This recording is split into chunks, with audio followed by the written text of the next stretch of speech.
What is up, guys? Zan from Playbook.gg here with AntCap for another edition of our Friday film study. Before we dive into this video, make sure to subscribe to the channel and hit that notification bell so that you don't miss any of the great tutorials that we've got headed your way here on the Playbook.gg YouTube channel. Okay, guys, so welcome back. As you can see, we're running through the first half of our $1,000 matchup between TNC Fancy and PL Oreo. Now, this is a matchup between two players that are finding themselves in their first ever Friday Night Football final. And this is actually Oreo's first ever time in Friday Night Football, period. And he had made a great run through this bracket, as has TNC Fancy. That whole TNC crew has been unbelievable. AntCap, what's going on, man? I'm doing well, Zan. Thank you. I think this is a fun game to go ahead and kind of review, as it does have a nice storyline between Oreo being in his first ever Friday Night Football and taking on Fancy, who has had some great showings, just hasn't been there yet. And as you can see, we're jumping into the second half action with Fancy being up 20-10. So if you're watching this from the Oreo point of view, he is in the Vikings uniforms. Fancy is in the Cowboys uniforms. And it was a rough go of it in the first half for Oreo. In fact, Boogs and I had pretty much written this game off live on the broadcast. It absolutely was. Oreo is in the 5-2 right now, and with the Fancy being in the trips tight end, he really spread the ball out in the first half. Really got some pretty easy touchdowns when it came to using some great stick work and being able to kind of dice up that 5-2. And it's going to be really interesting to show how Oreo adjusts and basically gets himself back into this game. He did so at the end of the first half with a touchdown to cut the lead from 20-3 to 20-10. So now you're watching the second half here. We just saw Jason Taylor with a sack. This Jason Taylor item played really well throughout the tournament for Fancy. And you see here that he's backed up to 3rd and 12. And again, if you watched back the actual broadcast on the Muthead TV Twitch channel, you would see that Boogs and I in no way, shape, or form believe that a comeback is happening for Oreo. Not necessarily because he wasn't viable on offense, but more or less because he couldn't get a stop to save his life in that 5-2. That is true, and that's something that when it was a tale of two halves. Obviously, I think you're starting to see that you see 50% on offense, and you start to see that Oreo started getting confidence that he scored in his last possession, and he's going to take that into this drive and try to cut this lead a little bit more. His woes were really coming in more on the defensive side, really trying to find the best way to just to get Fancy's offense to get corralled a little bit, and he didn't have any answers in the first half. That's for sure. One of the things that Oreo really did well throughout this tournament was he just sent unrelenting pressure. And like you said, when you spread the ball out so much in a trips tight end style offense like you saw out of Fancy in the first half, and you're going to see here in the second half as we watch through it, it was really tough for him to figure out timely manner to know when to send 6, when to send 7. And I think something you're going to appreciate is watching how he chooses his moments here in the second half. Not to necessarily give away how this goes, but if you're watching the video, you probably saw the title and have an idea of how this game went. This was a truly incredible game by Oreo, mainly from a mental standpoint. A lot of players take themselves out mentally in these ball games. Yeah, I was very impressed with how Oreo stayed in this game. It was something that you've already mentioned, that most players without that resolve about them would have probably, basically folded and not be able to get themselves and crawl back into the game. He 100% did that. Gave himself an opportunity to, not only get into the game but compete through the last quarter and a half of the game, as you can see here. He was running that 5-2 defense, and with that 5-2 defense, over the last couple of weeks, it went from a defense that, if you max protect, you had a really good opportunity of picking up the original 5-2, but he's doing that blitz 7 to 8 players a lot of times, bring down the safeties, and something that, as the meta is going right now, people are having a tough time adjusting to at some points. And you can see how he definitely made some good adjustments in the second half with it. We do apologize for any of the lagging that you are seeing. Part of the Friday Night Football initiative is that we run these tournaments. These are online 32-man brackets, winner take all for $1,000, and all the players are streaming. So some of the players have better streaming setups. Some of them are streaming off their console. So some of the lag you're seeing is not on our end. It's just something we had to deal with. Now, we saw a big 4th down and 1 right there, and Oreo went for it down by 10. How do you feel about that decision? You're trying to mount a comeback. You're in field goal range. 3 puts you down by 1 score, but if you turn over on downs, you're still down by 2 scores. How did you feel about that call, even though he picked it up? It really shows where Oreo felt at this point of his ability to stop Fancy. I think if you go for the 3, you put yourself down 7. It, even though it's a 1 possession game, him stopping him to no points was probably not a high success in his mind at this point in the game. So I think what he's thinking at that point is, I need to get 7. I need to get this down to 3. So even if I hold him to a field goal, I still got an opportunity to take the lead. I actually like the aggressiveness there. From the flow of the game, I think it was the right call. I totally agree. And the reason I brought that up was kind of to set up that response. When you are struggling to get your defense off the field, it is one of the worst feelings in the world. You just know that every drive that you get 3, your opponent's getting 7. It feels like you're losing while putting points on the board. So even though he's going to punt right here because he took a covered sack and, things got pretty bad for him after that, he probably wishes now in retrospect, hey, man, I wish I would have taken my 3. Yeah, absolutely. I mean, you can't, look at the game, with hindsight, but I think it was the right call in the moment. Obviously the plays after and getting himself in a 4th and 26 situation was not ideal, and he did get himself out of field goal range. In those type of situations, you get that 1st down, you're showing that you're going to be aggressive, and he remained so. So I don't dislike the call. Just the execution after the call is kind of what got him in the point that he's in now. So now we're going to get a good look at this 5-2 defense. And we talked about how this 5-2 defense works for Oreo. He's going to be very, very aggressive with it. He's going to send 5. He's going to send 6. He's going to send 7. He's going to mix in some stuff that really kind of took shape in the community. I mean, you see right there moving the outside linebacker out, replacing him with the safeties, walking him down. This is a very scary defense to deal with if you haven't labbed against it. Absolutely, and I was looking for the origination of this blitz, and from my looks into it, it looks like K-Mac came out with a video not too long, about 3 weeks ago, going and explaining his way of running 5-2 differently. And I know Oreo and K-Mac are actually good friends, lab partners. They actually were in the squads event that we had for Friday Night Football together. So I knew that these guys probably kind of captivated this defense and kind of put it to their own liking, and you can see how well he was able to adjust in the second half. Now, I just asked you, what do you think about him going for it 4th and 1? What do you feel about this decision, 4th down and 2, up by 10 from your own 18? I don't like it. It's aggressive call. Obviously, you can see it didn't work out to his favor, but Oreo did not show the great ability to move the ball at will on him, and even though Fancy had that, why give the momentum back? And I feel like, punting is something that people just don't like to do in Madden, but you basically wasted the whole 3rd quarter. If you punt this, make him do a long drive. The time is in your favor. Sometimes the best call is the one that makes them earn their points, not just give them to them. Yeah, I totally agree. If you're up by 10 here, he's really slogging down the field up until that 4th down where you went for it on 4th and 2. He hadn't really stopped you at all. I just feel like you stop yourself right there. Not only, you don't come away with points, but you don't even flip the field in that spot. There's a lot of pride in competitive Madden. A lot of guys feel shortened game. That's a common response. Shortened game, I should go for it. I got to maximize each possession. But even in Madden football, the punter needs to come to the party sometimes. Yeah, I definitely agree. The call that was there, I mean, he had the player open. He threw the high ball. It obviously went over his head. So it wasn't a matter of, he had the right call for the situation, but the risk to me was greater than what the outcome would have been. And as you can see there, Oreo gets himself right back in with that dot to Diggs in the corner. And now you went from a 4th and 1 or 4th and 2, and you could have made him go 80 yards to get some points. 2 plays later, you're still in the 3rd quarter and you only got a 3-point lead. I don't believe that risk was worth it in that situation. This was a 20-3 ball game at one point in the first half.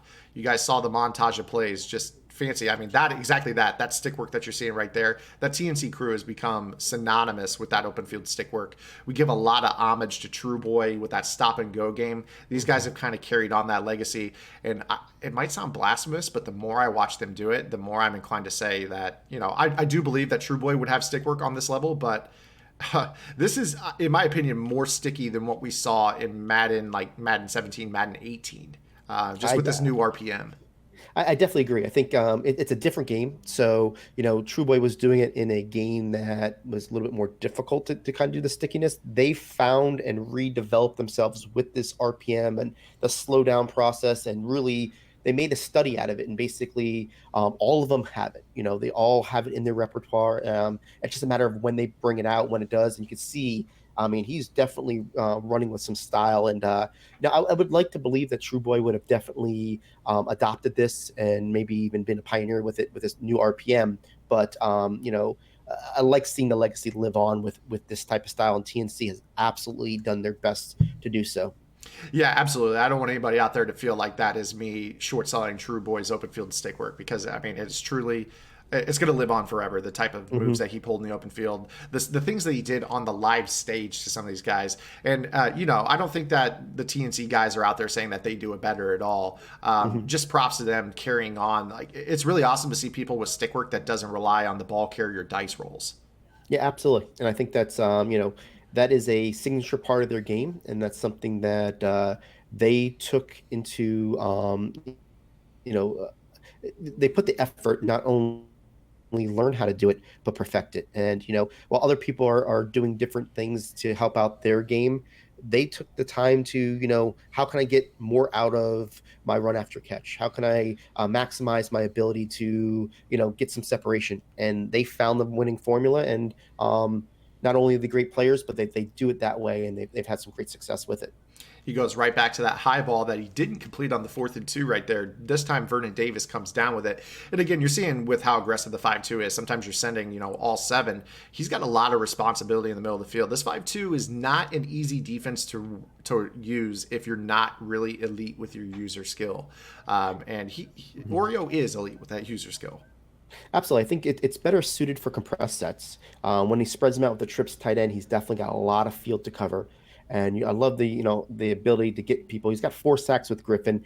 And what I see a lot with this 5-2 is you're going to leave something open, but if you change your zones, change your looks, change which guy you're going to leave open each time, you're making your opponent have to make a split-second decision. If you get your eyes fixated on the wrong person, that's when those sacks happen. So it's an aggressive style defense, and some people have the ability to really dice it up, and you saw that in Fancy in the first half. But you can see here as this coming here, I think Oreo got a little bit more of a beat on what he wants to do, and he's taking out his initial reads, making him think about each one after that. That play that we just saw right there, the second down at 18, in my opinion, was the play of the ball game. That is the catch. It's either the dice roll catch or the dice roll drop that ultimately wins or loses Fancy this ball game. And unfortunately, Julio was unable to catch it. And now the underneath little dink and dunk is going to set up 4th down at 6. This becoming, in my opinion, the second most important play of the ball game. Yeah, absolutely. This is one that, or he makes the stop here, he's got full control of the game. If he doesn't, then he's got to endure the clock. He's got to endure, holding him to a field goal. There's a lot more things that can happen if he doesn't get it.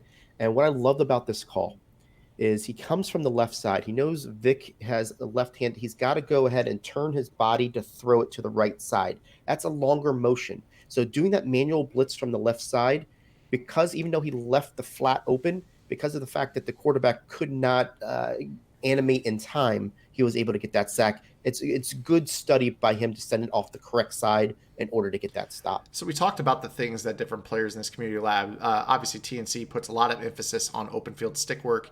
They're willing to throw a route into the flat one-on-one because they believe they can outstick that corner playing that cover 2 flat. Whereas you see Oreo, he's going to mix in that manual rush that nobody, and literally nobody in this community labs against a manual rush like that, because most competitive players do not rush the quarterback. They drop back in coverage. Yeah, it's a wrinkle that he brought in. It's something that if you're going to be aggressive on the ability to send pressure, you're committing to it. And, in the biggest play of the game, he said, you know what? Beat me with it. I'm coming at you, make your read. And I mean, the guy was open, but he knew that if he was going to leave the flat on the right, if he timed it and got the manual rush the way he wanted it to there, he wasn't going to have the time to do it. And, kudos to the preparation on Oreo and whoever he labs with and his crew in order to get that, and I think that's why he's in the position he's in right now in $1,000 game with the opportunity to take the lead. So now you're seeing that Oreo's got all the confidence in the world, all the way back from 20-3, a 17-point deficit in the middle of the second quarter. Now has the chance to go on a money drive. Again, Fancy played good defense throughout this tournament. It just came down kind of to the point where he did not become productive in that second half with that 20-3 lead. It's now 2017, and now his offense has fallen asleep, and he's struggling to get his defense off the field now. Yeah, it's kind of one of those things where, we talked about it in the beginning of the film study here, and you guys kind of mentioned it as far as while we were watching it, being up 20-3 and cruising. Sometimes you get that natural letdown. And Oreo went ahead and scored at the end of the half. Wasn't a big deal. And then, he's able to hold him and he got that punt. So again, he's up 20-10. You don't really have that feeling that you're still in control of the game. Once he lost that fourth down conversion in his own territory, everything changed. It put the pressure right back on Fancy. And you can see that momentum is one of those things that can change a game in a split instant. And that's what we're seeing in this game. Oreo's got it all, and it's time for Fancy to make a stand here. So I believe we're coming up on, if it's not this play, I think it's the next one. I'm trying to recall. We call a lot of Madden at Friday Night Football. Again, guys, you can check out Friday Night Football on twitch.tv/Muthead TV. Friday nights, 8 p.m. Eastern, 7 Central, sponsored by Grubhub. Make sure you guys are supporting them. They just locked in another deal through the summer with us. We're going to be doing another 10 of these coming on. And here's the pass in the back of the end zone. And yeah. Amazing. Sometimes, this is a cap situation. So you spend your cap where you want it. And obviously on that play, clutch trait comes into play. It's under 2 minutes in the fourth quarter. You could see the strategy for Oreo was he was letting the time run down. He wasn't taking his timeouts. He was going to try to take the 3 or give himself an opportunity to score in the back of the end zone where it was a safe throw. Was it the guy completely open? No. But if the guy hits it, most likely the ball is going out of the back of the end zone. He threw it where only his player can catch it, and the guy made a catch for him. It's very frustrating when, on the defensive end to have that against you. But, that's part of the game that we're playing right now, as far as getting the ag catches from the spectacular catch goons out there. Now, right here, he's got to go down the field, obviously get a touchdown of his own. Something I will say that if you go back and watch the game start to finish, this is a really nice route combo. He picks up a nice chunk of yards, gets himself back, uses that timeout. But I'll tell you what, I told Bogues at the desk, I hated that one cut back over the middle because he had to burn that timeout. You're right. He had the ability to go out to the sidelines on that. Loved the combination, did everything right, but he got a little greedy on trying to make more out of it when he didn't need to. Keeping those timeouts in your pocket with 40 seconds, 38 seconds left is key, and, it limits your play calling if you get closer to the end zone with, you have to go into the end zone. That's a tough part as it is. If you can't use the whole field, that changes the way you call offense. And I think we're going to see that he may want that timeout back as the game goes on. Something that Boogs and I touched on throughout the broadcast is he stopped using his tight end in the pass game. He was using a lot of flats to the tight end, the corner routes to the tight end. The tight end became a primary blocker for him late in the ball game. Didn't run very many. There's the flat. And that's exactly what I was trying to set up. He realized that he hadn't gone to Vernon Davis quick to the flat since like the first quarter. And I feel like that, when you look back at the tape, if Fancy's going to change something, it's not necessarily, hey, I need to really lab against 5-2 because not very many people run it. But he really got to be able to get that, that run and shoot style, hey, hit the flat really quick style against these heavy blitzes. Absolutely. And I think that, as a player, a lot of times people want to have variety, and you almost talk yourself out of doing something that is successful. You hit the flat, hit the flat, hit the flat all day with your tight end. You feel like he's going to take it away eventually, but if he's giving it to you, you got to take it. I mean, that is going to open up the rest of your offense when you make them make adjustments. And the fact that he went away from it, kind of hurt him in that two-quarter period of time where his offense kind of stalled out a little bit. Now, here's exactly what I'm talking about. How would you like to have that timeout from that one cut in your pocket right here, 1st and goal from the 3? It changes your whole ability right now. You can run, call timeout, you're fine. You can even, basically run, hurry up, run again, and call timeout. I mean, getting to score at the 3-yard line is not easy in Madden, especially when you're forced to throw the ball. So, we'll see how he plays this out. But I do think that, that tight end that timeout is everything. And it's just the way that, sometimes the little details of Madden comes by and bites you. Now, Jumbo here, no timeouts. Mm-hmm. What do you think of this little run call? I thought it was fine if you had the timeout.